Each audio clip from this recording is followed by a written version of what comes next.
This video is going to be looking at political parties and how they have evolved over U.S. history. To begin with political parties in the U.S., you can see on this diagram that every president in U.S. history, other than George Washington, has had a political party. Traditionally, this has been a two-party system due to the nature of having a winner-take-all electoral system.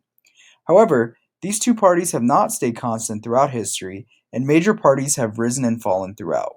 This video will highlight what is now considered the four main shifts in political parties in U.S. history. It is important to note that there have been many minor parties outside the main two that held some power, but never have amassed enough to join the major two parties. The history of political parties begins with two opposing parties, the Federalists who began first, and the Democratic Republicans who later opposed them. Beginning with the Federalist Party, it was popularized under the leadership of Alexander Hamilton. The goal was to centralize the federal government and had more of a preference towards Great Britain as opposed to France during the time. This party dominated politics from the late 1780s until being overwhelmed by the Democratic Republican Party in the early 1800s. The party then faded away in the 1820s. Opposed to the Federalist Party, especially in the early 1800s, was the Democratic Republican Party, founded by Thomas Jefferson and James Madison, as you can see on the screen. This party was formed to oppose the centralized government that the Federalist Party and Hamilton was pushing for. With beliefs rooted in republicanism and equality, they opposed and eventually eliminated the Federalist Party, essentially forming a one-party system for 2 decades.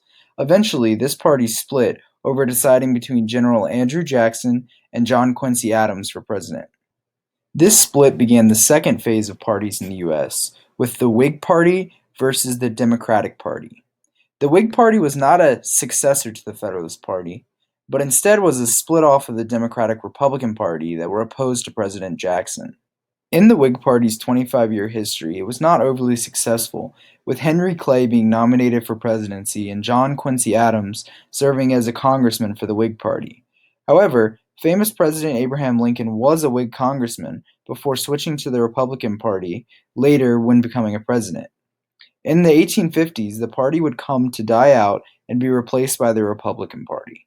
The Democratic Party was also a successor to the Democratic-Republican Party. The values behind Jacksonian democracy, which characterized the party at its founding, was to expand suffrage to most white men in America. Many characterized this party early on as one focused on poor and on farmers that didn't trust a strong government that would essentially help the rich through monopolies.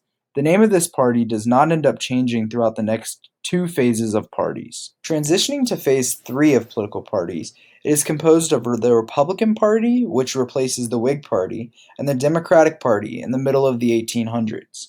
The Republican Party was formed by opponents of the expansion of slavery, and this replaced the Whig Party in the two-party system.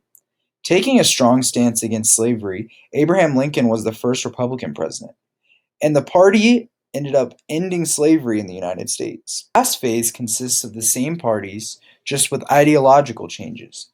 In the late 1800s into the early 1900s, the two parties flipped based on their economic principles from conservative to liberal. The parties then flipped in the 40s and 50s on social issues when the civil rights movement began forming. Following this, the Republican Party shifted to the right, with more support coming from southern states, which is different than the Republican Party of Abraham Lincoln, and the Democrat Party shifted more right. This last phase has continued into the modern era. When now concluding on parties, it is important to note that while the names of parties have changed throughout history, and some parties have essentially gone away, the U.S. has consistently had a two-party system, which is not the normal in many other countries. As you can see here in Europe, many countries have either a one or a multi-party system, which is very different than the two-party system in the US.